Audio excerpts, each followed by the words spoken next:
Hey everyone, I'm Megyn Kelly. Welcome to the Megyn Kelly Show. We have a great program lined up for you today. Later, we will be joined by Niall Gardner for the latest on Prince Harry's immigration troubles here in the United States. Wait until you hear this.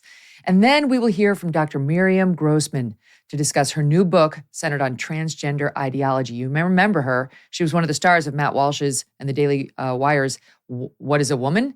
She was the sane one in there, spewing a bunch of sense in the midst of a lot of nonsense. And she was a great find and has been an important commentator and expert on all of this. She's been warning parents about gender ideology since the early 2000s and will share some of that knowledge with us. But we begin today with Chadwick Moore. Chadwick is an author, journalist, and contributing editor at The Spectator.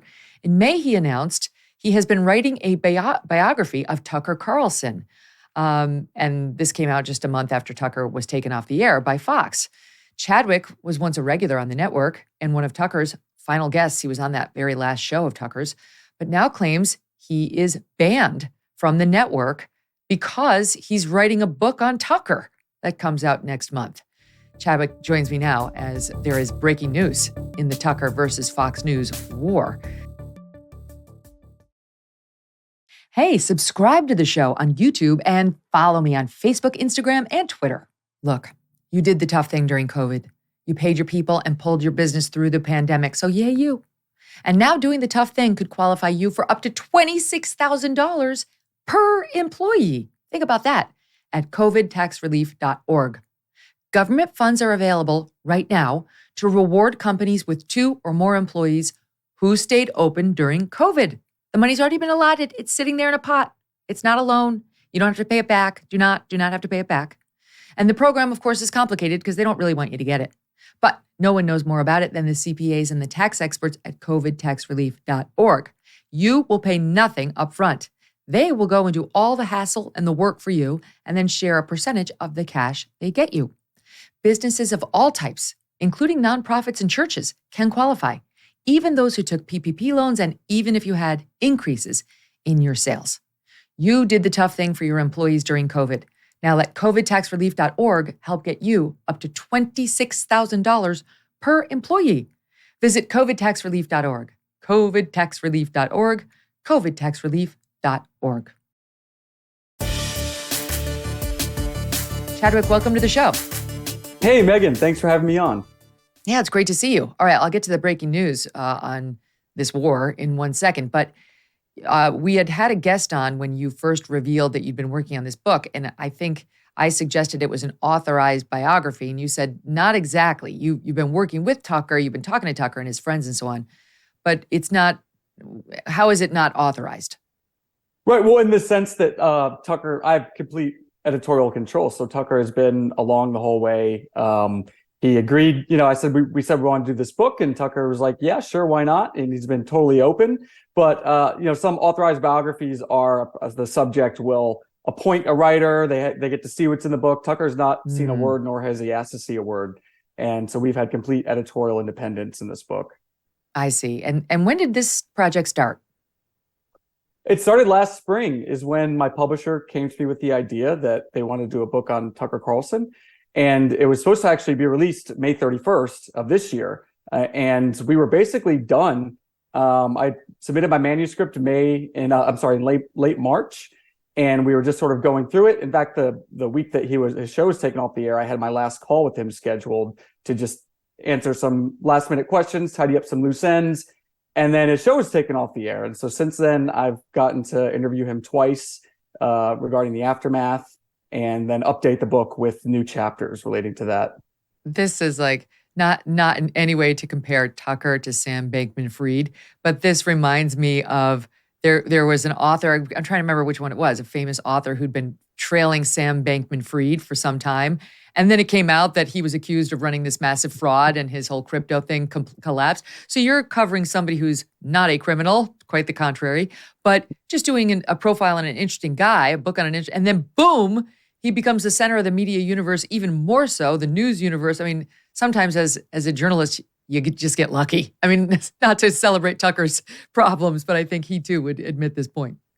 Yeah, well, there's another incident that comes to mind is someone was working on a biography of Steve Jobs right when he died, and then that book, kind of took off. I'm not celebrating Tucker's show being taken off the air by any means, but yeah, the timing is sort of incredible. Yeah, it was Michael Lewis who'd been following around Right. Sam Bankman-Fried. And I remember, I think it was CAA, the agency, sent out all these memos to people saying, Michael Lewis is already writing the book. He's already writing the book. Don't get any ideas. He's got it. He's got exclusive access. So I think there will be a huge audience for your book, and people can pre-order it now. It's just called Tucker. And you should order it because we want to support Chadwick and we want to support Tucker. And the audience is already doing that at Fox News. I'm going to get into the ratings, but they're absolutely abysmal in his time slot and throughout the prime time. I don't know if we're calling this a boycott or just people are done. It's not like a temporary thing. They're just done with Fox after this behavior, and the latest numbers show it. So let me begin here. Last night, 2 nights ago, I think it was, Tucker released episode 1, what he was calling episode 1 of his new show. It's an independent offering that he's producing himself. He popped up on air, I think, out of his main studio, and offered, it was about 11 minutes, his thoughts on the media and other things today. It was just a brief bit. Here's a soundbite from it. Diversity is our strength. Trans women are women. Zelensky is Churchill. It's all self-evidently true. Doesn't need an explanation, and don't ask questions. By this point, it's possible that American citizens are the least informed people in the world. As of today, we've come to Twitter, which we're told there are no gatekeepers here. If that turns out to be false, we'll leave. Okay, so he pops up his thoughts. And then Chadwick, like that, he reportedly got a letter from Fox News saying, you breached your contract. You are required to stay exclusive to us. Because remember, as I first reported, he was not fired. He was just booted off of his show. They continue to pay him because they want to keep him muzzled through at least 2025. Well, he's having a legal battle with them. They're slow rolling it because the longer he's on the sidelines, the better for them. And this is Tucker's first real middle finger, I think, to them saying, I'm doing it. I will not stay muzzled. How do you see it? Right. And Fox's lawyer said something about him rendering services. Well, I don't know if he's actually rendering services if he's not getting paid. From what I was told initially is that Twitter is not mentioned in his non-compete. And that is why I suppose that Fox News employees are allowed to use Twitter to express their opinions on issues of the day. And that would be apparently what Tucker did in this. He's not making money. He's not an employee of Elon Musk or partnering with Elon Musk in any way.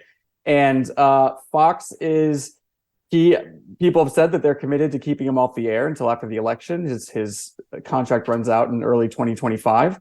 And they're certainly lawyering up. But I've heard from a lot of Fox people, you would know better than anyone, that this is pretty standard behavior for Fox, sending these threatening letters to people that were once employees or still under contract with them.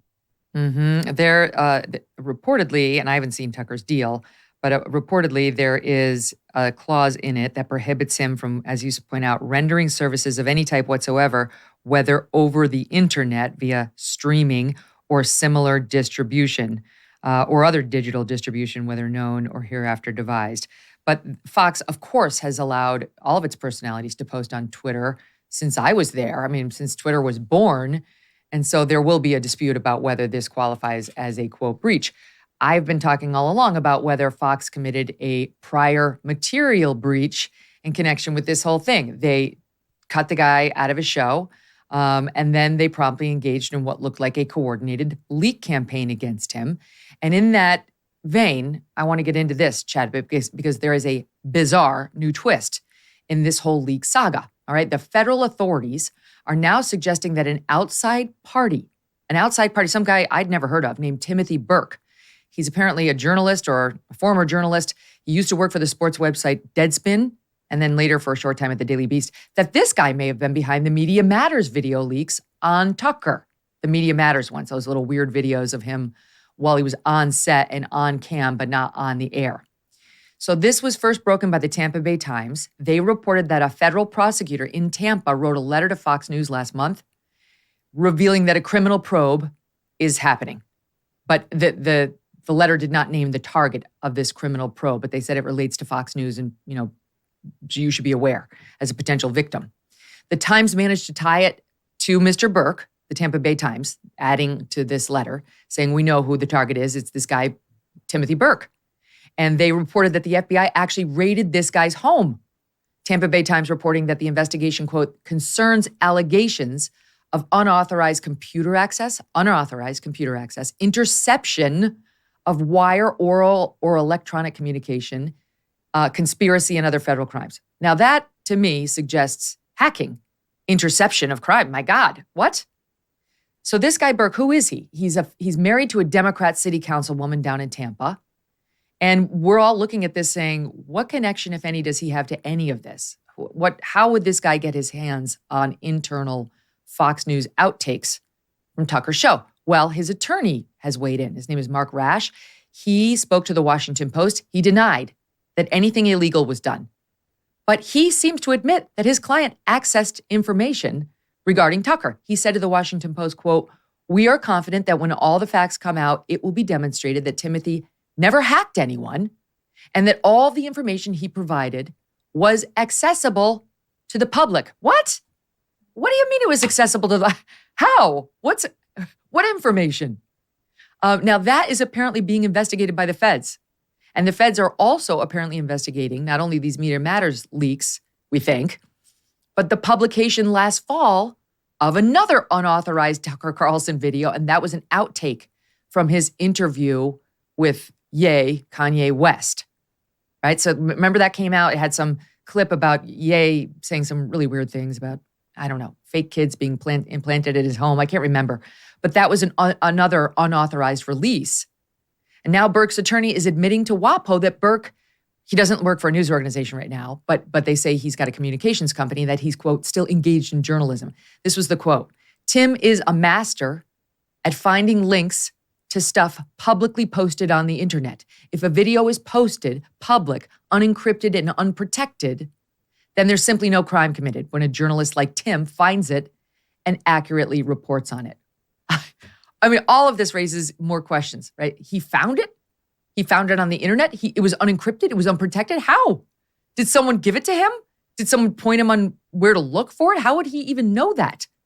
And did he then leak all of those videos to Media Matters? And did he leak at least 2 of those videos to the New York Times? Remember that April article that I've called people's attention to before? The April 26th New York Times article that first said there are problematic texts in connection with the Dominion litigation that got Tucker fired. Oh, and by the way, we've also seen 2 videos of him referring to women as yummy and talking about postmenopausal women. So is it possible this guy down in Florida leaked 2 videos of the many he would later allegedly give to Media Matters to the New York Times at the same time that someone was leaking confidential documents to the Times from the Dominion litigation that only Dominion and Fox News would have? I mean, this is like getting so twisted. All of this is going to be investigated. Right now, it looks like multiple people were out to hurt Tucker Carlson. Chadwick, what do you make of it all? So my first impression was actually when those videos were leaked was, so Tucker had been through this before, that there's a lot of third-party contractors that'll work on his nightly show. And I would know that, like, I'm in New York, he's in Florida. So a lot of my appearances would be through a mobile studio, or if I'm traveling, some local studio. My first thought when I saw those videos was that some third-party contractor at a mobile studio or remote studio was just recording him because they could see him, during breaks or whatever. And they wanted to make some money to get on the, while this was in the news, and they sold it to Media Matters or whoever. That's what I initially thought. It happened to Tucker before. There was a few years ago that he was talking about how he had surgery and he took some painkillers, and actually the unedited audio was his sort of sympathizing with, basically opioid addicts, how horrible it is to be on these drugs. It was edited to make it sound like he was a drug addict, which he's been sober for over 20 years. But so this has happened to him before, and it was a third-party contractor who did that. So that was my initial thought. But then I wondered, of course, with access to things that only that Fox News and Dominion would have being leaked, seems suspicious. And then I wondered, why would they the New York Times, or I'm sorry, then why would Fox News go on while this is happening and disparage him to the New York Times and say, well, he was fired over this racist text message he sent. One text message, it wasn't racist at all. And that all happened in conjunction with this. So then, I wondered if maybe Fox was behind these leaks and trying to, create an atmosphere to turn against Tucker, which obviously backfired. Anyone who saw those videos, it sort of more endeared them to Tucker. It was just a guy being a guy and joking around with his staff. Right. No, I said in the air at the time that if this was Fox behind these videos, they lost their fastball, because what about these videos would alienate Tucker's audience from Tucker? And I do know that Fox is in a deep panic about Tucker coming out and competing against them. They do not want that. They recognize he will hurt them, and they are doing everything in their power to keep him on the sidelines. I mean, we previously reported that the Fox Corp general counsel went to the comms chief within Fox News, Irina Briganti, after that April 26 New York Times article hit, and said they believed she was the source of the leaks of at least those Tucker Carlson texts. All right. And they warned her she was going to be fired if they caught her leaking. And then we also know that it wasn't just that New York Times piece, by the way, that led the general counsel to suspect Irina of leaking. Like, there's multiple issues, which will come out eventually. She denies it. She says it's all categorically false. But I mean, this is how panicked they are about him, about Tucker 2.0, Chadwick. They cannot have him coming out and competing against them. That's what this is all about. So he's turfed off to the side, but he's got to remain muzzled. Yeah, exactly. And it seems like now we're realizing that Tucker was sort of artificially not only extending the life but relevance of cable news. And I mean, a lot of Fox's core viewers had it up to their ears with Fox just over the years, feeling betrayed by things that they'd done, and also realizing that Fox was this corporation that represented things in which they stood against as sort of more nationalist, populist, civil libertarians. But it seems like that they would give Fox a pass for the sake that they still had Tucker on the air. Fox might be doing all sorts of things. They might have called Arizona too early, et cetera, but they still let Tucker talk. They still let him on the air. So they must not be that bad. Now that they gave him the boot, we're seeing it now in the results. I mean, they're MSNBC's beating them in Tucker's old slot. I mean, I don't think those viewers are coming back. He was bringing people to cable news that wouldn't normally be there. And now those people are gone. They were only there for him. Yeah, that's exactly right. Well, I'm going to get to the ratings in 1 second, but I do want to say all of this matters because, okay, if it was an outside party doing the leaking of the Media Matters stuff, that can't be held against Fox News unless Fox News somehow cooperated with it or somebody inside made it available. They're saying it was not unauthorized. So what the hell does that mean, right? But that does not resolve the question of who's leaking the Tucker texts in connection with the Dominion litigation, which he provided to the Fox general counsel only, right? That's who he had them. Fox had them, and Dominion had them. And Dominion is denying that it provided any leaks of any kind. Why would it jeopardize its $800 million? Fox had every incentive in the world to try to hurt Tucker at the time these were surprisingly revealed.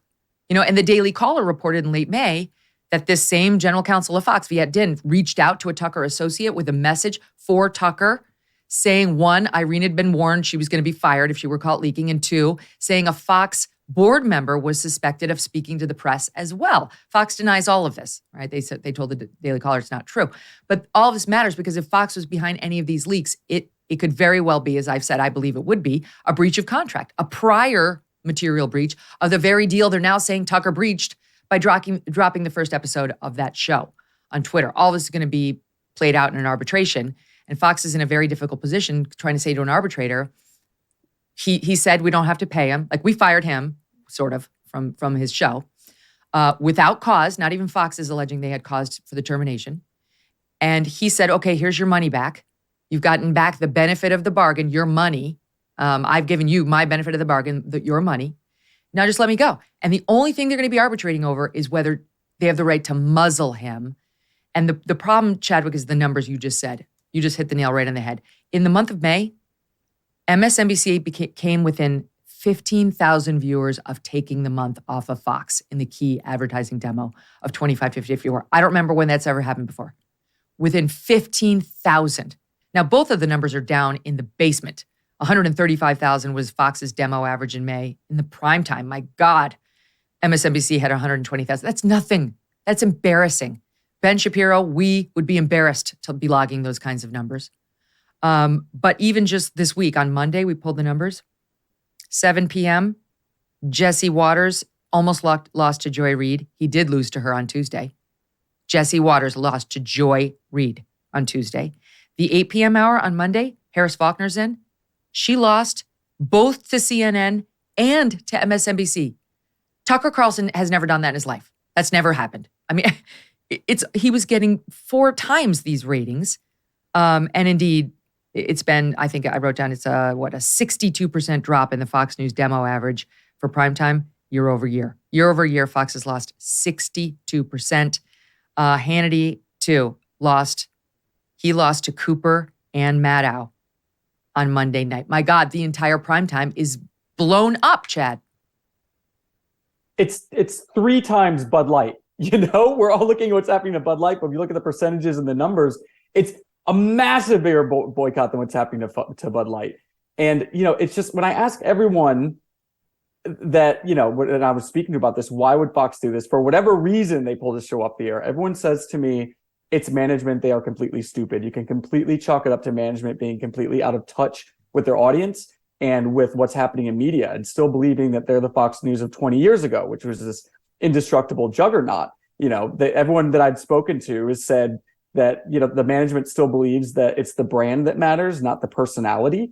And it doesn't, that the faces are interchangeable and the brand will survive no matter what. When it seems like the direction that media has moved, not just social media, et cetera, but it's moved into a place where people want personalities. They want people they can trust, and they want a relationship with the person who's delivering them the news and the commentary. And Tucker certainly had that. People felt like they had a personal relationship with him, and he was appointment viewing.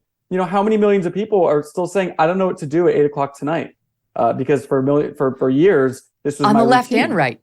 On the left and right. Yes. I mean, I know a lot of committed liberals who would at least tune in for Tucker's talking points just to hear what he had to say, because he was always interesting and unexpected. 25 to 54-year-old Democrats as well, and all of cable. Wow. So now I'm interested in the Fox News boycott of you. If the viewers are boycotting Fox, you're getting boycotted too. So what happened?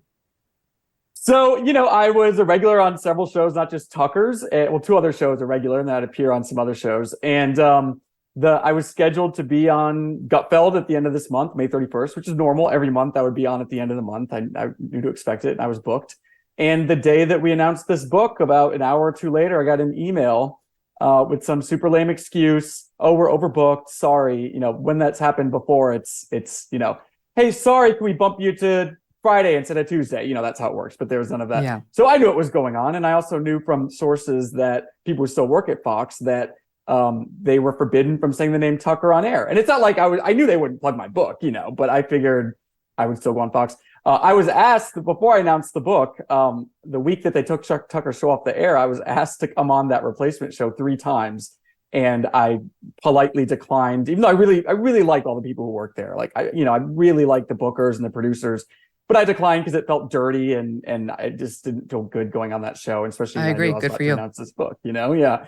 But I figured I'd still go on Gutfeld because I had a relationship with them, and I'd be polite and respectful. I wouldn't mention the Tucker book, and because I knew they wouldn't like that.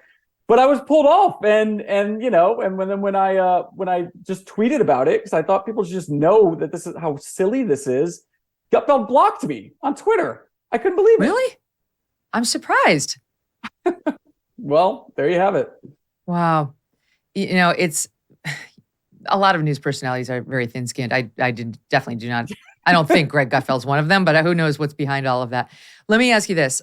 You did come out with reporting that on the reason for Tucker's termination. And you said that you had sources who told you that this really was about Dominion, that there was a deal with Dominion to pull him off the air. And we've talked about this before on the show, on how Dominion's 2 denials that we have found that was true are very carefully worded.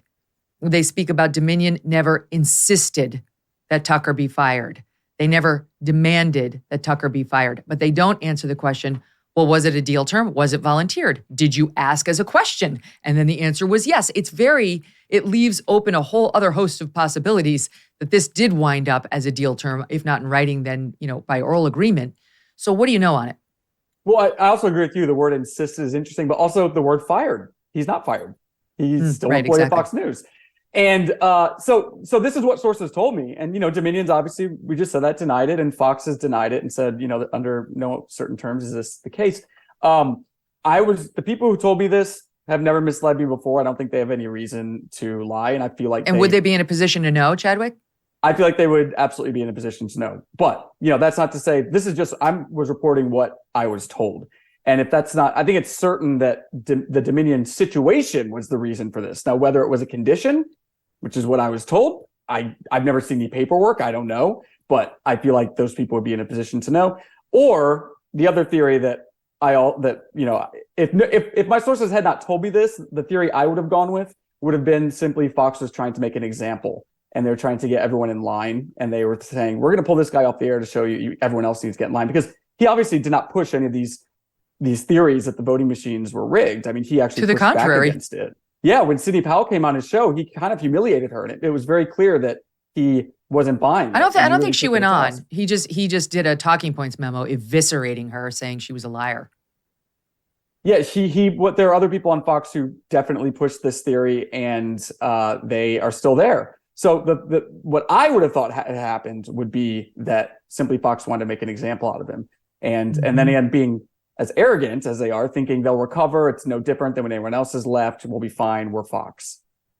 The interesting thing now is that so much has changed. So I think that Fox felt comfortable because I left. They didn't have a ratings dip. Bill O'Reilly left the first year of the Trump administration. They didn't have a ratings dip.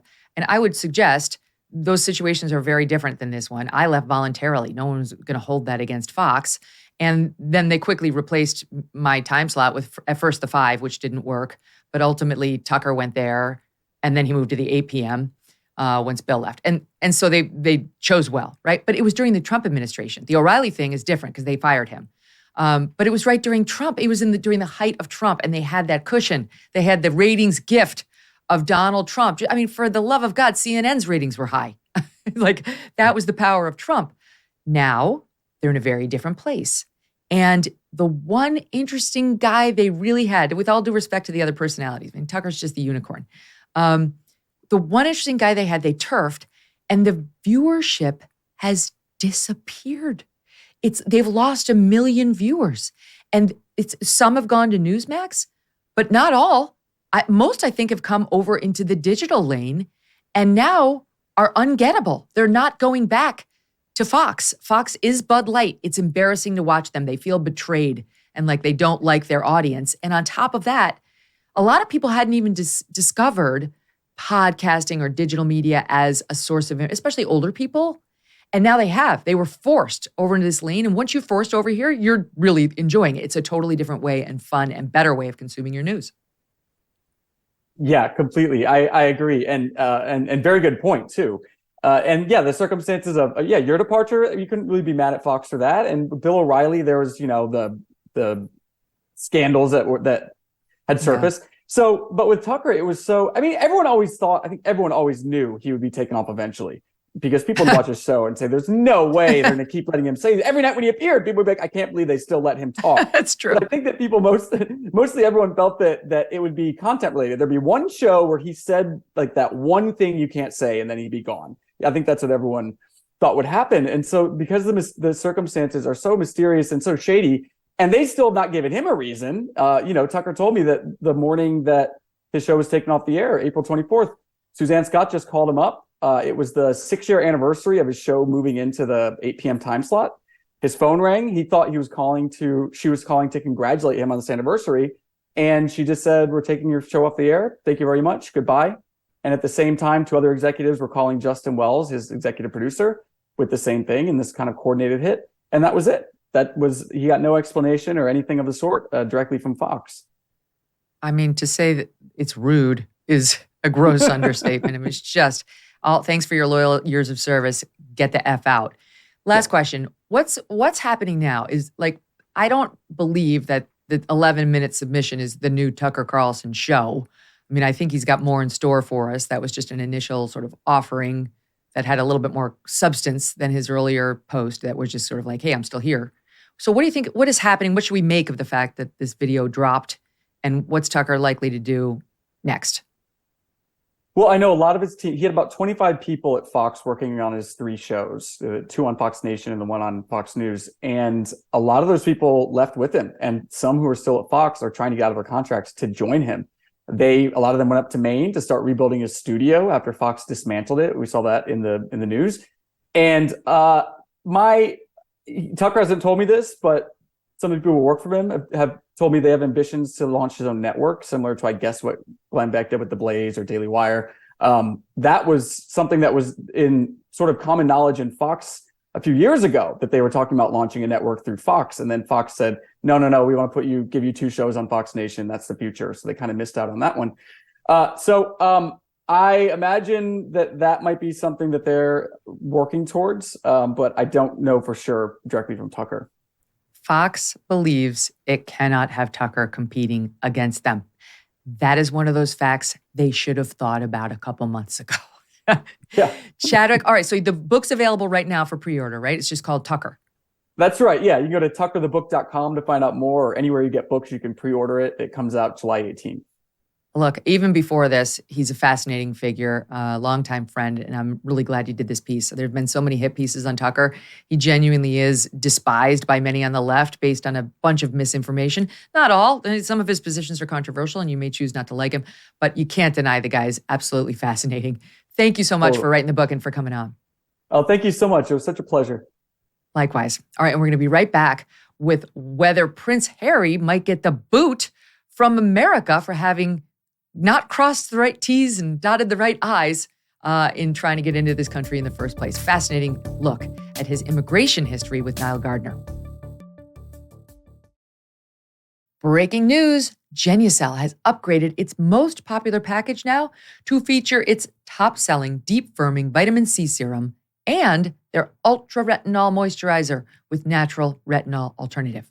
Right now, take advantage of this limited time package upgrade for 70% off. You get an upgrade and you get a discount at the same time. Why waste time and money going to get work done to your face when you can just get Genucel skincare shipped right to your door? Here's a Genucel.com review from Robert in Texas. I purchased Genucel as a gift for my girlfriend. She said she saw results so fast that we joined their concierge program immediately. It's honestly the best skincare she's ever used, and she's extremely impressed with all the Genucel products. Genucel is made by a compounding pharmacist in small batches and always safe, cruelty-free, and natural. Go to Genucel.com/MK60 and save over 70% off Genucel's most popular package, again featuring both the Genucel Ultra Retinol and the Genucel Firming Serum. Genucel.com/MK60, Genucel.com/MK60. Get a complimentary Spa Essentials box with every package order, plus free upgrade to priority shipping. GENUCEL.com/MK60. Did someone in the U.S. government give Prince Harry preferential treatment when he decided to move to America? You know, this guy does not think the rules apply to him. The question is whether we agreed, our immigration officials. That is the question at the heart of a new legal challenge trying to see those documents. Joining me now, Niall Gardner, director of the Margaret Thatcher Center for Freedom at the Heritage Foundation, the organization that is rightfully demanding answers from U.S. immigration authorities. Niall, welcome to the show. Great to see you. Great to see you, Megyn. Many thanks for having me on the show today. Of course. All right, so explain to the audience what it is you guys are trying to get from our immigration officials. So the Heritage Foundation is calling for the release of Prince Harry's immigration records. And we have sued the Department of Homeland Security for the release of those records. We believe there is a very clear public interest in the release of Prince Harry's application to reside in the United States. After all, he admitted to widespread and extensive drug use in his memoir, Spare, a best-selling book on both sides of the Atlantic, selling a huge number of copies. And he talks in detail in Spare about very extensive illegal drug use.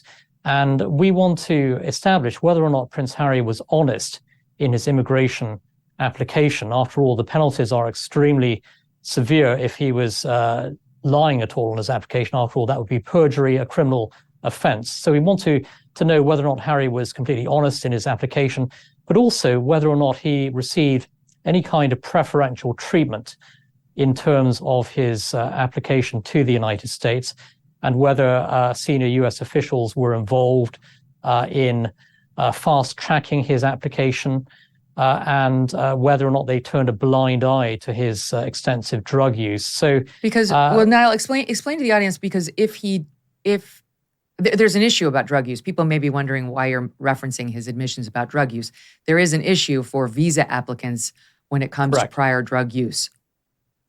Absolutely. So when a foreign national applies for a U.S. visa, they are asked whether or not they have used drugs in the past. If they say yes, they then have to fill out a more detailed questionnaire, answer further questions. In some cases, individuals are interviewed by U.S. officials. And so the United States is very strict in terms of applicants for U.S. visas, stipulating clearly whether or not they've used drugs, and if so, they then have to outline in detail their drug use. And so the rules are very, very strict. In many cases, individuals are refused entry to the United States based upon their drug use, and that's happened in a number of high-profile cases involving British celebrities in the past. And so Harry has admitted to extremely extensive drug use involving a large number of illegal substances. And therefore, his application should have received a great deal of scrutiny by U.S. immigration officials. And I would say in many cases, like Harry's, those individuals have been denied entry to the United States. So there is a record of that, of other people, being told, no, you're a drug abuser, or you've had that in your past, you're not coming in the U.S. It's some may think it's an antiquated rule, but it is a rule that has been enforced repeatedly, even against some public figures. Now, the New York Post reports that sources close to Harry say he answered the questions on his application seeking a U.S. visa truthfully. Now, if that is true, then he would have admitted to the prior drug use. And if the documents show that, where does that leave us? Yeah, so that's a very good point there. And I think one newspaper article in the UK referenced a source close to Harry who claimed that Harry had been honest and truthful in terms of his application. If that is the case, then of course Harry should fully support the release of his immigration records. We've heard nothing at all, of course, from Harry's camp with regard to the immigration issue. And if Harry has nothing to hide, he should fully support the release of those documents. But even if he was honest and truthful, there's also the issue of whether he received some kind of preferential treatment by U.S. officials. That's another matter as well that we want to really look into. We believe the U.S. public has the right to see those immigration records. Harry, after all, is one of the most famous individuals in the world. He is a household name now in the United States, is a huge public figure. There's a public interest, I think, in establishing exactly what was on the immigration application, but also who intervened on his behalf in terms of U.S. government officials. It appears as though his visa was fast-tracked. Now, many people applying to the United States have to wait an extremely long time to have their application approved, in some cases many years. But Harry seemed to sail through the process. So there's also the issue of whether or not U.S. officials directly intervened to give him preferential treatment, which would be absolutely wrong. Everyone should be treated equally and fairly. How is any of this influenced by the fact that he's married to an American? Yeah, so of course, Harry's married to American citizen Meghan Markle. That should not make any difference, actually, in terms of the scrutiny for his application. There is a strong possibility, of course, that Harry may seek at some stage to apply for a green card, eventually possibly U.S. citizenship as well.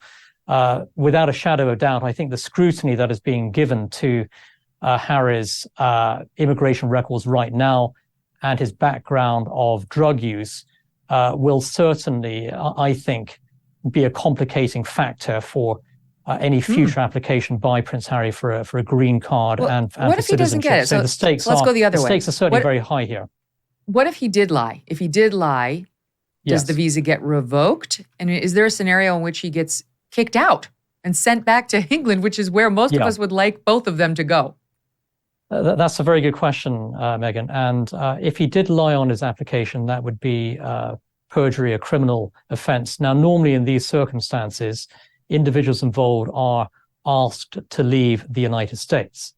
And so I think that would happen in the case of Prince Harry. There would also be immense, I think, public scrutiny of his immigration application if it was released. And I think there would be intense media interest. I think that US officials certainly would have to take action here. And undoubtedly, I do think that Harry's position in the United States would be absolutely untenable if it was revealed that he had lied on an immigration application. And most likely, I think that he would actually seek to go to a country like Canada, for example. He is hugely unpopular in the United Kingdom.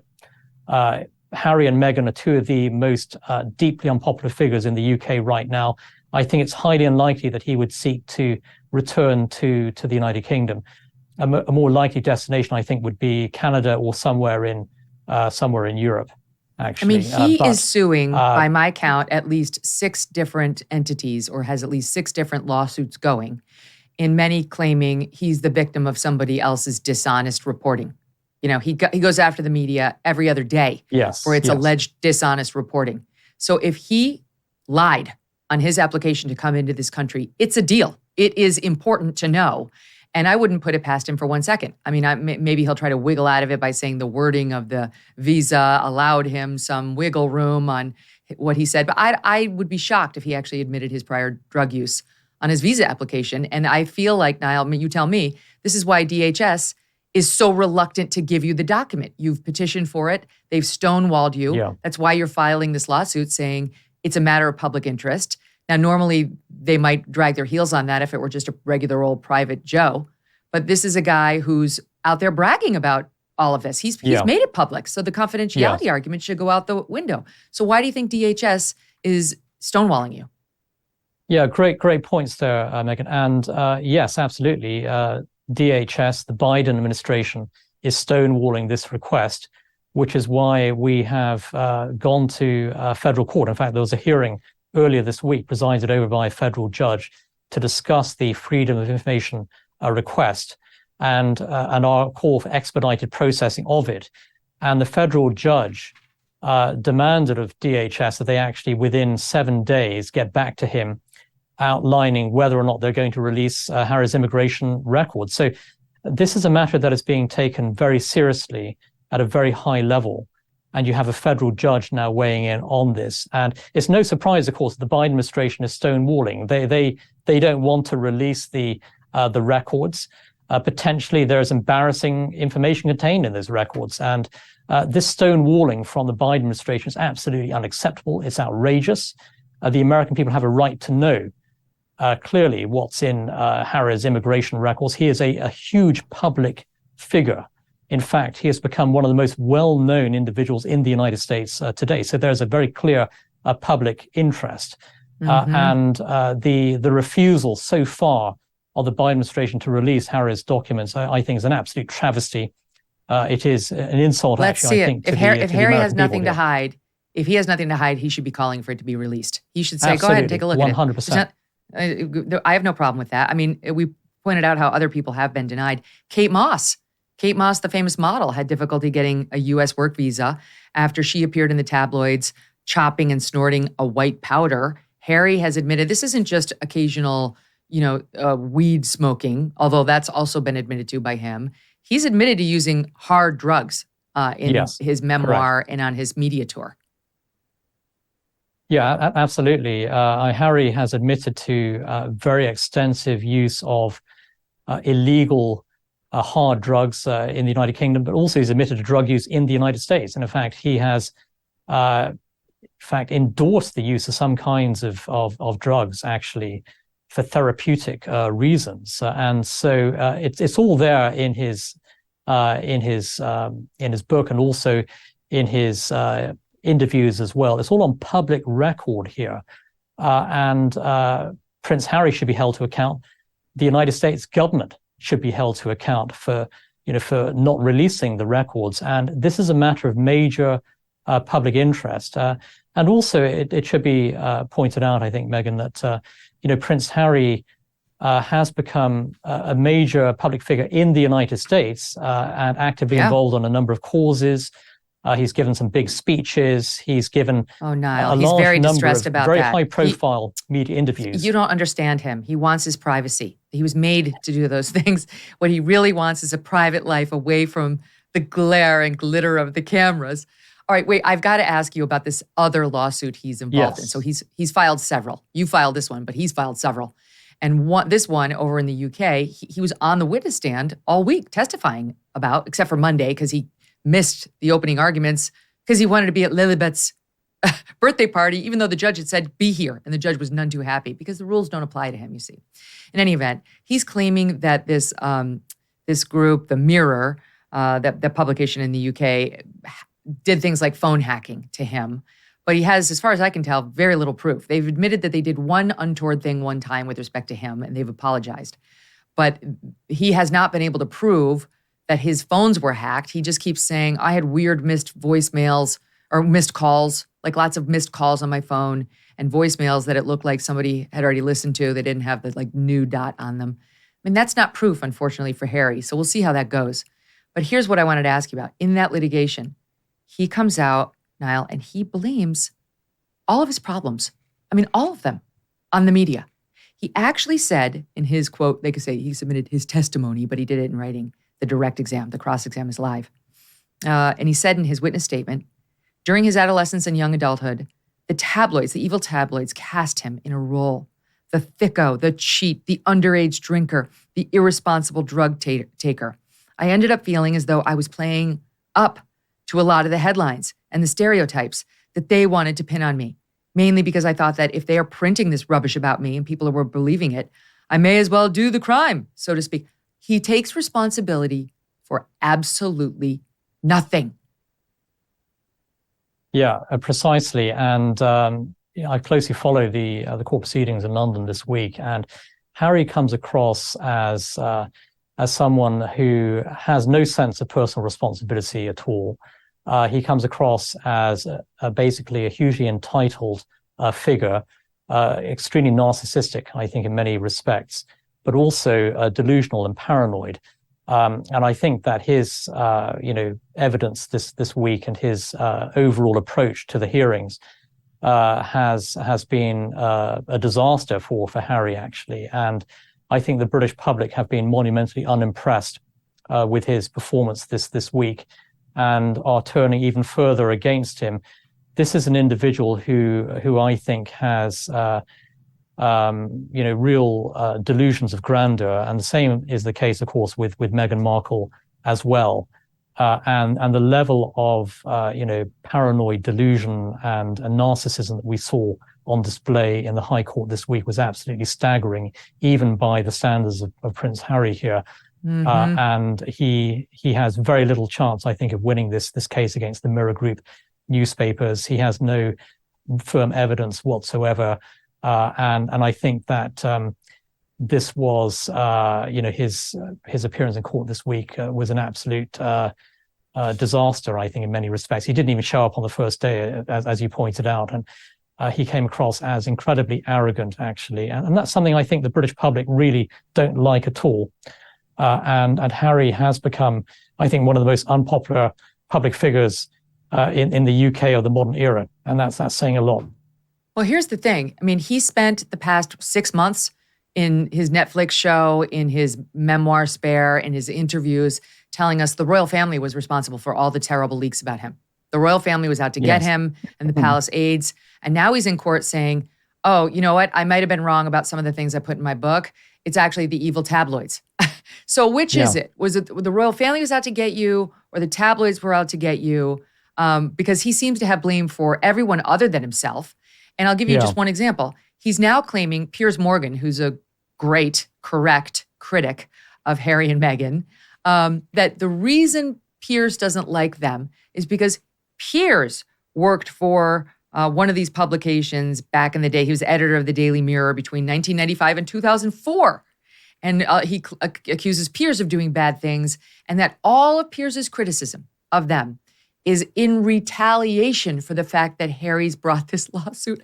I'm looking at this thinking, or Harry, he, like the rest of us, just doesn't like you or your wife. It's something you're going to have to learn to get your arms around. I'll give you the final word, Niall. Yes, I think that Harry just blames everyone else for his own problems and issues, and clearly he has a big vendetta against the British media, in particular against figures like Piers Morgan. Everything Piers Morgan, I think, has said about Prince Harry is absolutely 100% correct.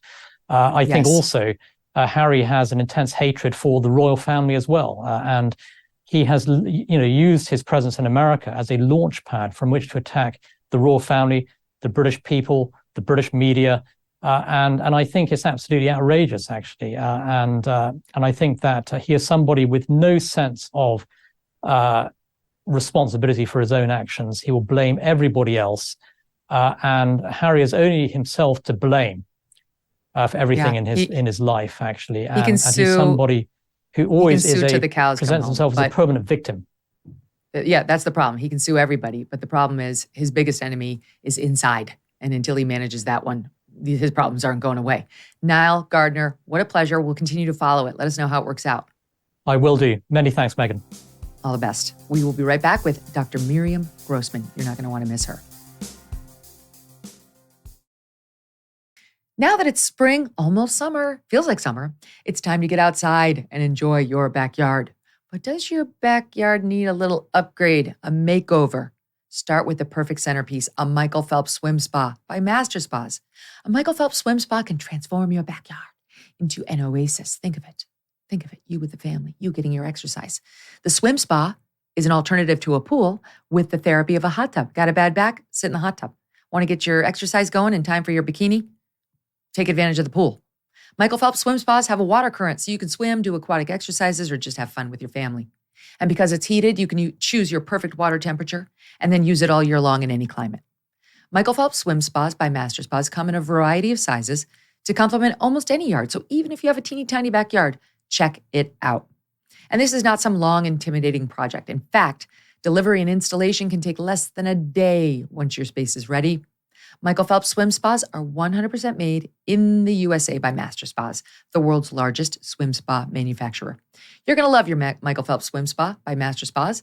Go check it out, masterspas.com. Put in that promo code MK, which will save you $1,000 on a Michael Phelps Swim Spa or $500 on a Master Spas hot tub.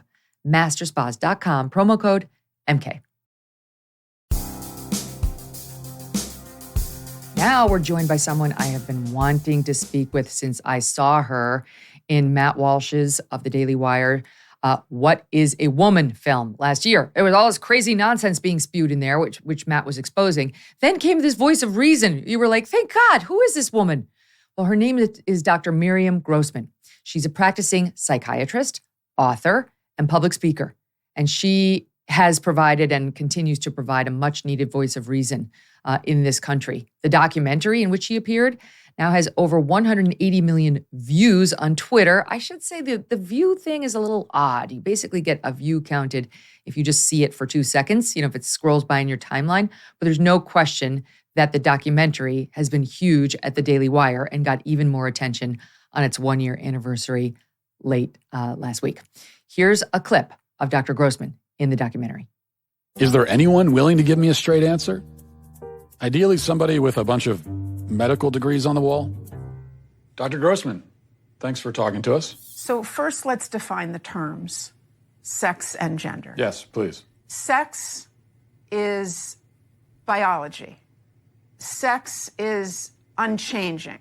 It's based on chromosomes. 99.999% of the cells in the body are marked either male or female. Gender, on the other hand, is a perception. It's a feeling. It's a way of identifying. It's an experience. Okay, that's subjective. It sounds like what you're saying is that if a man is male but thinks of himself as a woman, he's not actually a woman? That's correct. Believe it or not, that's a controversial statement in 2023 America. Dr. Grossman has a new book It's called Lost in Trans Nation. That is such a good title. Lost in Trans Nation, a child psychiatrist's guide out of the madness. I'm just going to say it one more time. Lost in Trans Nation, a child psychiatrist's guide out of the madness. It's out next month, and she joins me now. Welcome, Dr. Grossman. So great to have you on. Well, thank you so much, Megyn, for having me. I really do appreciate it. Oh, the pleasure's all mine. So you have been way ahead of the curve on all this, all of this craziness has been unfolding. And I told the audience a week ago, I've been slow to come to these realizations that you've been saying for a while. So when was it that you first sort of went from, this is a minor problem, a few people have this, be kind, to I have to write this book. We've got to stop this roll. Yeah. Well, first, let me acknowledge that you've really done a great job recently on this issue. Oh, and, thank you. I've seen some of your material, especially recently, I think within the past week or so. And you're really doing a great job staying on top of this issue. Thank you. So I want to say that I appreciate that, and I want to acknowledge that. I appreciate it.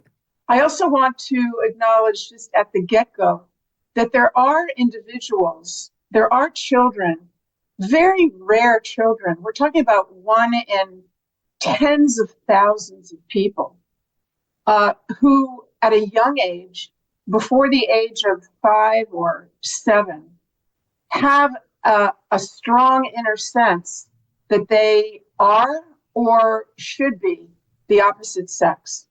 Now, again, those are extremely rare kids. We've always known about them. I learned about them when I was in medical school and doing my training in child psychiatry. But they were so unbelievably rare that I never expected to see even one child like that in my practice. And now here I am a few decades later, and that's all I do. My practice is composed of kids who have distress over their sexed bodies, let's put it that way, and their parents. However, the kids that I'm seeing are not those kids that I described to you a moment ago, those 1 in 10,000 kids who recognized and started to express their discomfort at an early age. No, these are kids without any history whatsoever of having been uncomfortable with being boys and girls. These are kids who never would have heard about that idea of being born in the wrong body had they not heard about it from friends or on the internet or from their teachers or their guidance counselor. So this is an altogether different group of people. And that's why I'm here today, to talk to you about those kids. And that's why I wrote the book, because parents are being blindsided. They're being ambushed. And suddenly, out of the blue, their child announces or texts to them that they are now not their son, they're their daughter. They have a new name, they have new pronouns, and they're informing their parents that this is now the reality, and they would like an appointment at a clinic to get hormones. Now, most parents are not expecting this at all. And like I said, they're blindsided. They don't know how to respond. They don't know how to understand what this is all about. And so they're stuck in a massive crisis. And it often turns into a catastrophe. I'm not using that word lightly. I use that word after a lot of deliberation. And I have seen at this point, I've talked to hundreds of parents in whose homes this has become catastrophic. And so I wrote this book in order to provide parents ahead of time. I don't want them to suddenly at the that evening when they get the text or the announcement at the dinner table. I don't want them to suddenly, feel lost. Like, what do I do with this? Am I going to use this new name? Do I use these pronouns? Could my kid really be one of those rare cases of transgenderism? I mean, Megyn, you have 3 teenagers, right? Just about. Yeah. So what would you do? What would you do? One of your kids just out of the blue. I know what I'd do. I would do what Abigail Schreier said to do in her book, which is we'd be out of here. They would be disconnected from their iPhone or their iPad immediately. And we'd go take a 6-month trip to see America, to go see the Grand Canyon, or maybe to see parts of Europe, whatever we could do. And I would be doing the homeschool program. And I would disconnect them from all of these forces because it would suggest to me that I may have been a little absentee in keeping a good eye on them to begin with and what they were taking in. Okay, so you're better prepared and better educated than the average person, than the average parent. But I would say even more, Megyn, than what you said, is that I would have wanted you years ago, if possible, but it's never too late, to begin educating your child with the medically accurate, biologically accurate information that they need. Yeah, so that when we're doing that. Oh, great. But it's not about me. Like, I'm not worried about my kids. I'm worried about kids in America because it is happening. And I have to tell you, I have a dear friend, a conservative person. It's not all, because I know there's a belief now, it's only happening with liberals. This person is a conservative, and their daughter has gotten older and got sucked into the college situation and was a little socially awkward and overweight and wound up going down this road. And I think this couple, the parents, are desperate for some sort of solution to it. So it does happen to even loving parents who are paying attention, who would love to find some inoculation along the lines of what you're saying. So keep going. Well, of course. I mean, no family is immune, and the families that I've had contact with, again, it was hundreds of families. These are loving and devoted parents. Okay, these are parents that that have tried to give their child everything that they possibly could, every opportunity, every love, and their time and their hard-earned money. And these are parents that have been looking out for their kid. They just weren't looking out for this. And they well never said. expected this to happen. So, I'm a woman on a mission.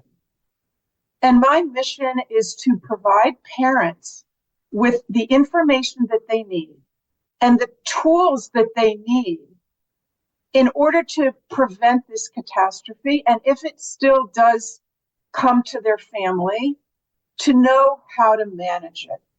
Can we talk about that? So let's just to harken back to when I had Abigail Schreier on the show for the first time, right after we launched in 2020.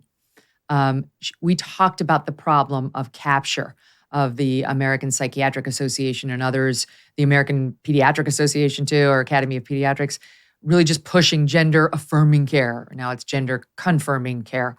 And how Abigail was saying, beware if you're a parent that this happens to, don't just bring your kid into the child psychiatrist and expect, they're going to work it out, because those are pushers too. And we talked about how difficult it was to find somebody like you who has expertise in child psychiatry who would be willing to actually figure out what the root cause is of this child's dysphoric moment, as opposed to just affirming you really are the opposite sex. So I'm so happy to hear that this is your whole business. And I know you have a waiting list. Like, parents need someone like you to not only counsel their children, but to write a book like this if they can't get in to see you. Well, and I go into all of that in the book, and I explain to parents, how did this happen? How did our mainstream medical establishment get captured and taken over by these dangerous ideas?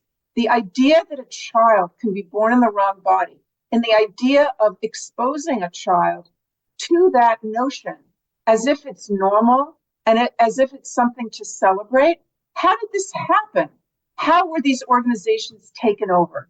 And it's not just the psychiatric and psychological organizations, it's also the endocrine society. Okay, these are the endocrinologists are the people that are going to be prescribing the blockers and the cross-sex hormones. So it's really been a massive, capture, a crusade through the medical establishment, a successful crusade, I'm sorry to say. But parents need to know how that happened and how to find practitioners that have not been captured. And I give that guidance as well. When you say, okay, so for parents out there who want to start educating their children before they start getting abused with these notions, sure, you can, we just did a story yesterday on how there was a school district in Connecticut showing the kids a video. They say it's appropriate as of age 2. They were showing it to elementary school students where there's a child saying, I wasn't sure if I was a girl or a boy, so I'm just both. I'm both. So it's you have to start talking about this from the cradle, basically, but what should they be doing? Well, I want to, you see, why do they start so early, Megyn? Any ideology that wants to take over a generation and take over a society is going to start as early as possible, because children are like wet cement. Okay, that's a great quote from a famous psychologist by the name of Chaim Junot. And he said that children are like wet cement, and whatever falls on them is going to make an impression. And that's why I'm telling parents, you have to make the first impression. Okay? Not the internet, and not Disney, and not Target, and not Legos.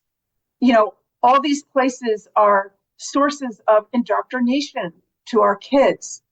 And so, yes, they're starting very, very early. And when your child's preschool teacher reads the book, I Am Jazz, to your 3 or 4-year-old, and your child hears about the idea of being born in the wrong body, that makes an impression, and that plants a seed. And so what I want, and yes, you do have to begin very early, and you have to begin with the correct biology that male and female, boy and girl, is established at conception. It is not some random assignment that's made in the delivery room by a doctor or a nurse that could be wrong.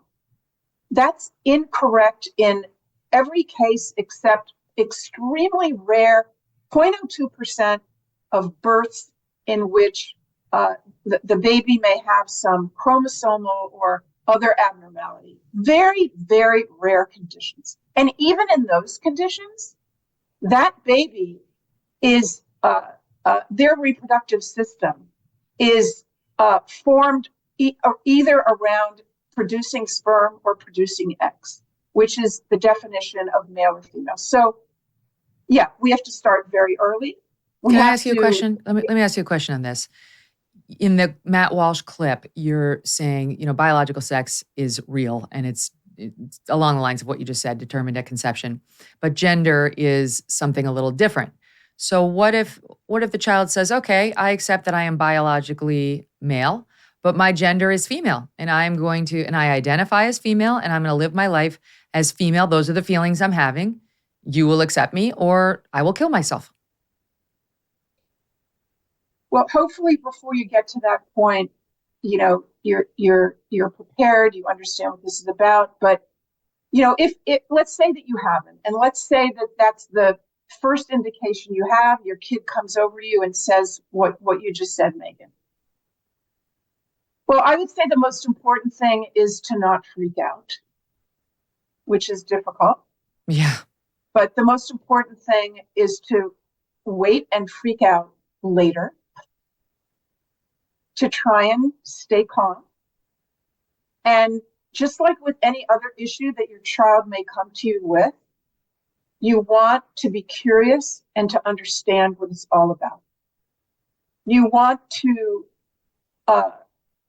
affirm the child's feelings without affirming any particular belief or idea that they're coming to you with.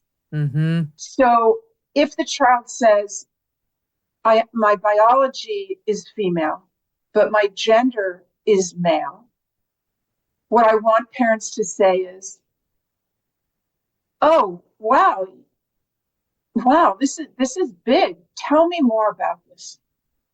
I want to understand this. I don't completely understand it, and I want to understand it because I see that this is very important to you, and whatever's important to you is important to me. And furthermore, if you're thinking of harming yourself, wow, well, hold on a minute. We really need to talk about that. Are you actually having thoughts? What are these thoughts that you're having? Do we need to make an appointment with a mental health person? That's a whole other issue. Who do you go to? That's a huge, huge issue, because most mental health practitioners are either not going to touch this hot potato, and they're going to refer your family to a gender clinic. And in the gender clinic, they are going to affirm your child in their new identity.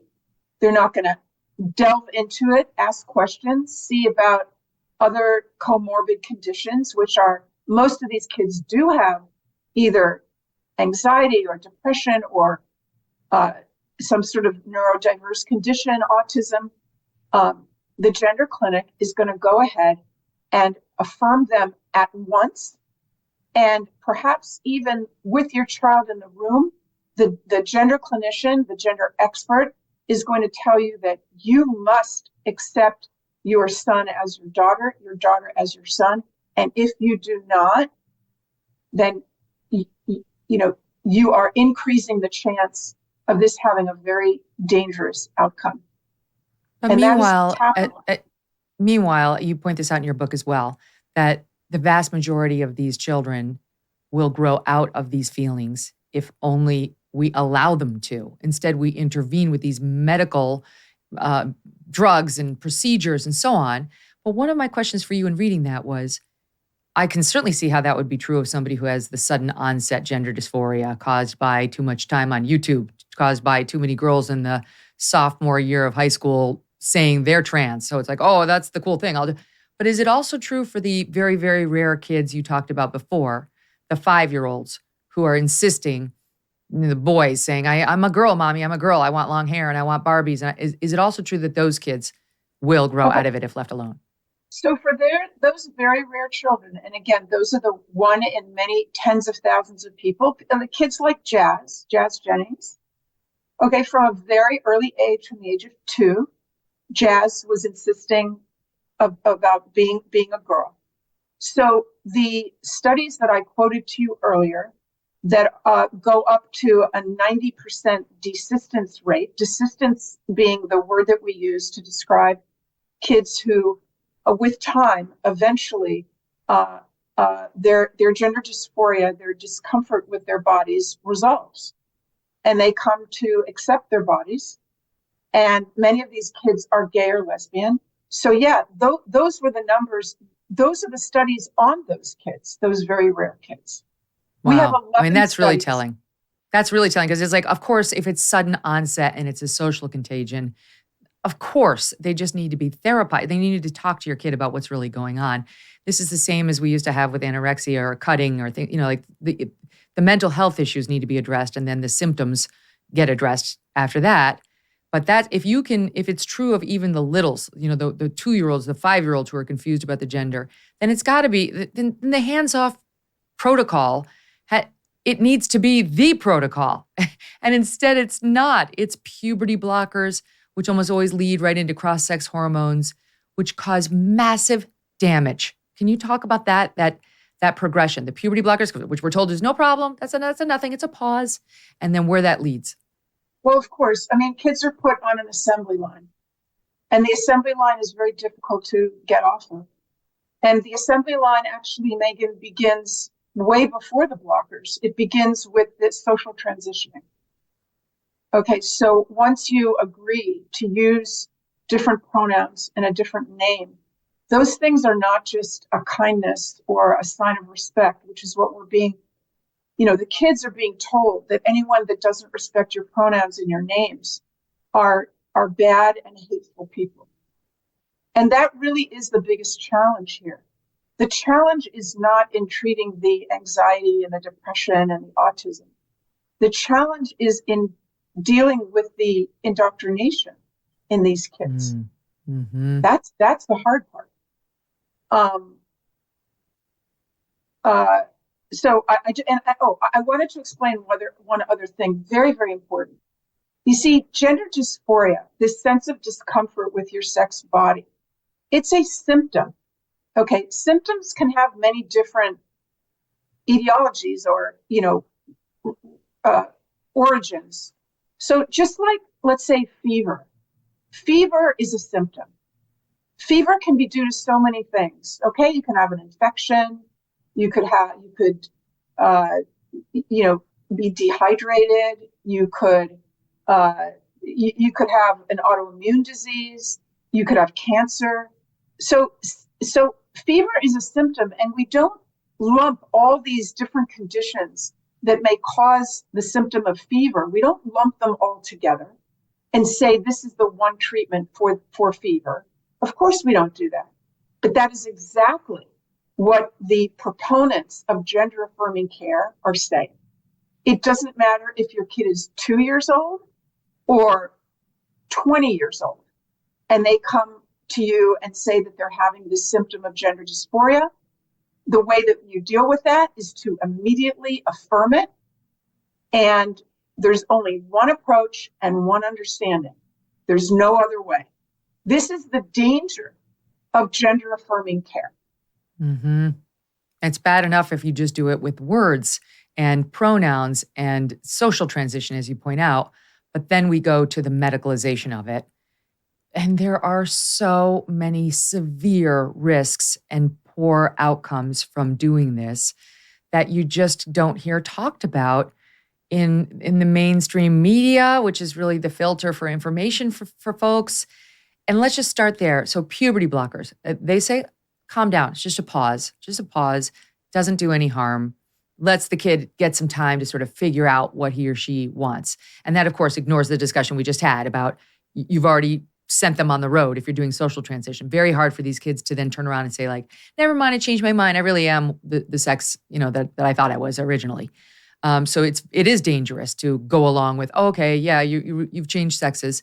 But now we get to the point of the mere pause. Can you talk about the puberty blockers? Yeah, sure.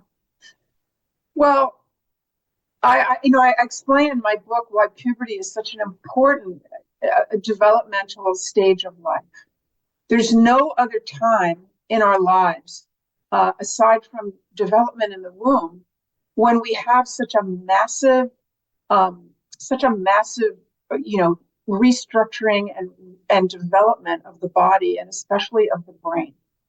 Now, the body expects, any biological system is a extremely sensitive and complex, to put it lightly, system that we don't want to interfere with that system unless we have a really good reason. Puberty is not a disorder. Puberty is not a disease. It's a normal process that the body needs to go through in order to become an adult.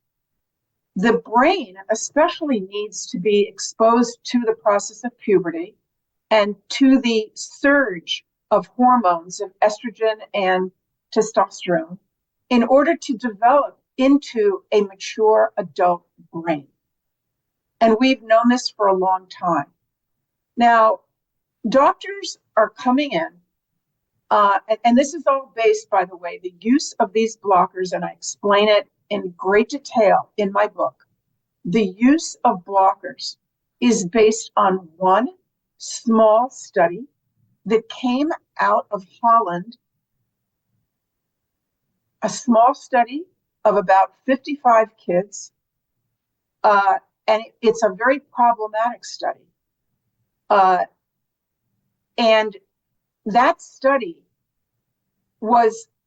is the basis for what we're doing now to hundreds of thousands.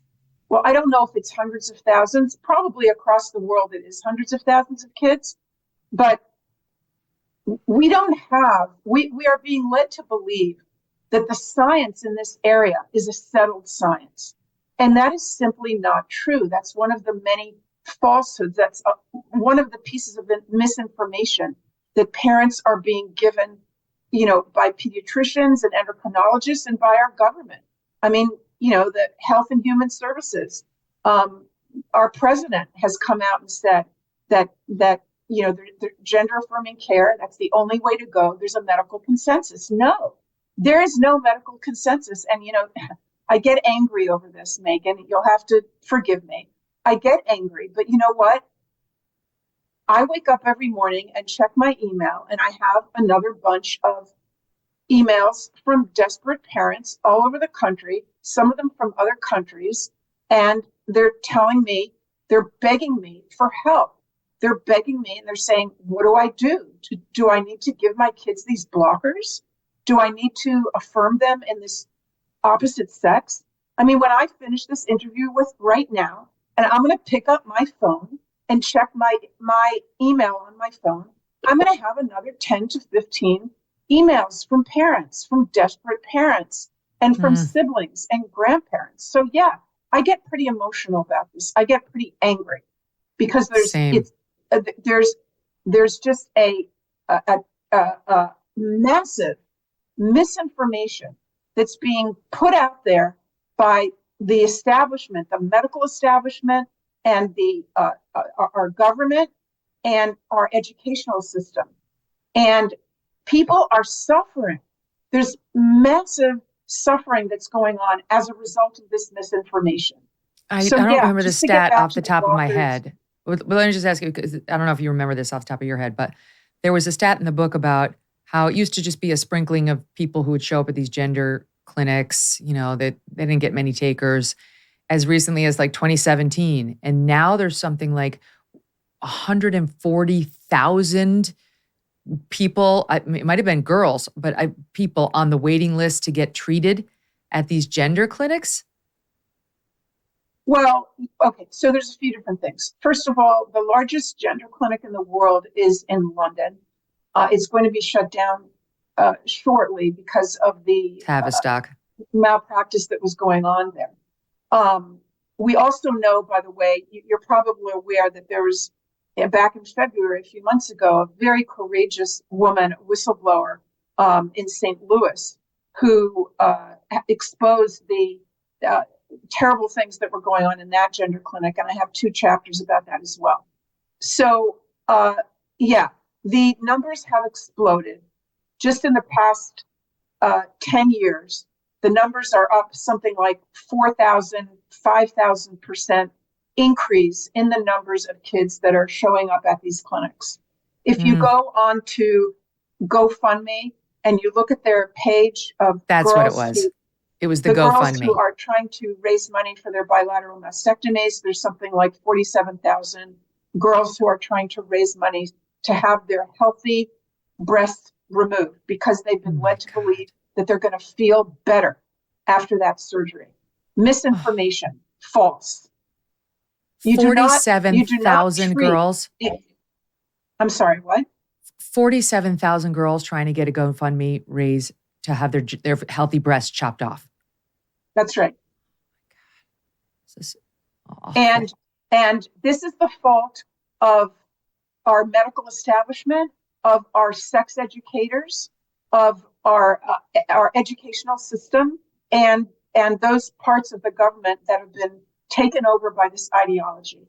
And the facts on the ground, and I am seeing these kids and families not every day, but 6 days out of 7, I'm seeing these families. And the amount of distress and suffering and tears and hopelessness is really, I don't have words to describe it.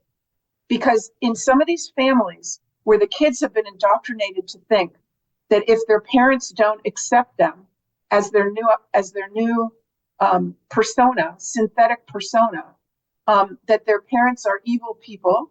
They then leave the home and they become estranged from their families. And I have a chapter in the book about the parents, Megyn, and about how they are mourning the living. They're mourning the loss of their child. And not only that, but the grief that they have is a disenfranchised grief, because they are told by society, by their therapist and their pediatrician and almost everybody, they're told that they're the reason that their child has this problem. They're the bad guy. They need to wake up and understand that their child was born in the wrong body, and they need to accept that. And they need to bury their daughter and embrace their new son. So and the procedures, again, just for the listening audience, the book is called Lost in Transnation. I hope everyone buys it. Lost in Transnation, Dr. Miriam Grossman.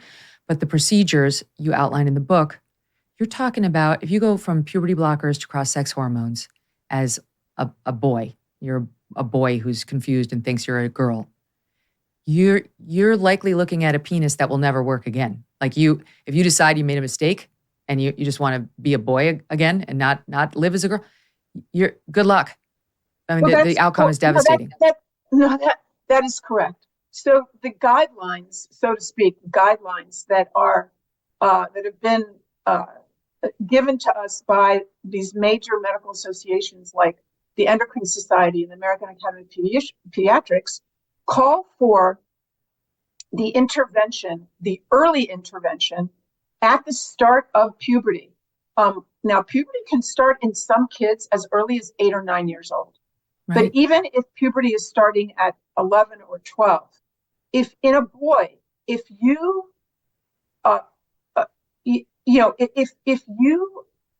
give that kid puberty blockers so that his body is never exposed to the surge of testosterone that it's waiting for, then he will never develop mature sperm. He will be infertile. He will never be able to have biological children. And in addition to that, what we're learning now, what we've learned from Dr. Marcy Bowers, who is probably the most prominent gender surgeon in the country, if not the world, Dr. Bowers recently admitted that in those boys will never be able to orgasm because they're, as I was saying, puberty is necessary to become a functioning adult. And that includes to have a normal sexual response, for your body to be aroused normally and to respond normally to sexuality. So what we are doing over here is these kids whose parents are agreeing, and they're agreeing because they're afraid that the kid will commit suicide. I'm not blaming these parents. They're being, misinformed. They're being by everyone, by all their trusted officials. They're being emotionally manipulated to do this to their kids. And then lo and behold, they might realize a few years later, because it's not, I don't know how much this is part of the informed consent, that parents are being told that your kid is never going to, experience normal sexual right. function. I mean, if your boy decides he really was a boy, he's never going to be able to get an erection. He's never going to be able to have an orgasm. He's never going to be able to have a child of his own. I mean, my God, that over somebody who might just be having a momentary confusion because he's depressed or because his friends are doing it. And the authorities you trust in your life, your doctor, your pediatrician, your endocrinologist you might seek out, a child psychiatrist, are all telling you, do it. That's why I said the other day, it's a 5-alarm fire right now. This is to be judged by these people on the air who are like, oh, well, you're just a transphobe if you don't see it the way no, you are missing the severe damage we are doing for a lifetime to minors without so much as pausing to discuss the realities waiting for them. Forgive me, I've got to squeeze in a quick break. There's so much more to discuss with Dr. Grossman after this. Don't forget, the book is Lost in Transnation. Oh, I'm feeling that pit in my stomach, and I'm sure you are too.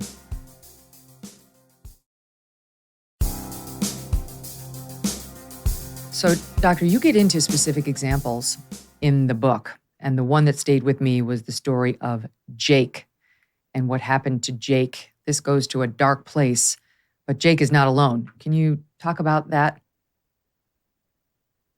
Sure. Jake is my patient who, let me first say that, all the identifying details, of course, have been changed. Sure. For purposes of confidentiality. But Jake is someone who, unfortunately, was convinced by medical providers and therapists and his LGBT group of friends that the answer to his psychiatric issues, which are very many, would be to transition, quote unquote, to living as a woman. And so he went on to estrogen, and also had a vaginoplasty, which is a surgical procedure in which the penis is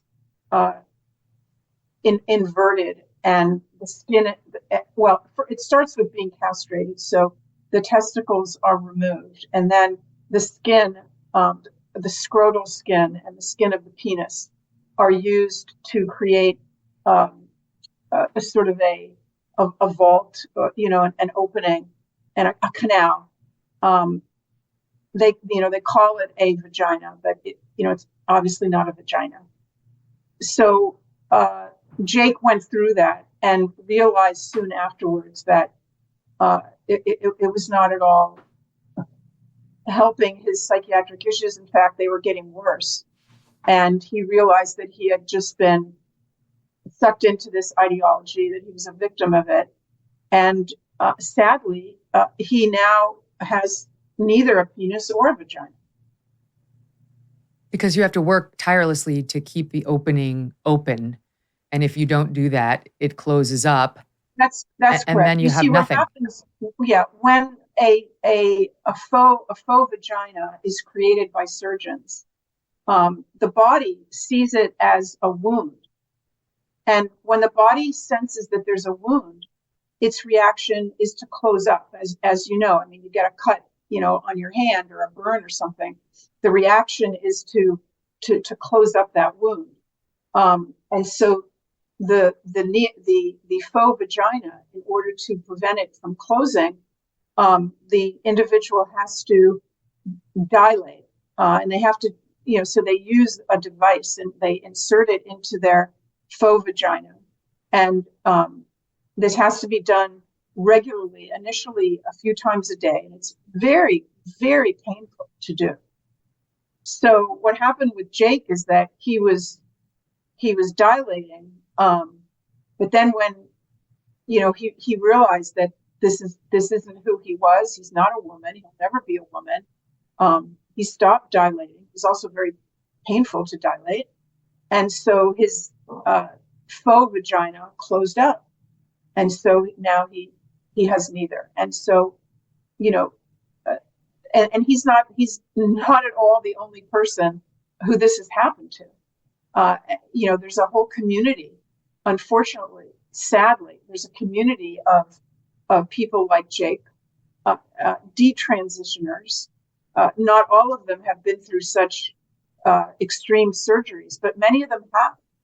And if you go onto Reddit, for example, Reddit.com, there's a detrans thread or a subreddit, and there's I haven't checked recently, but I think there's something like 50,000 people on there who are regretting. We're told it's just a handful of people who regret. It's not true.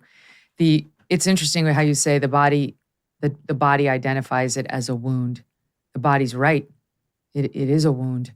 The body's right to try to heal it. The body knows.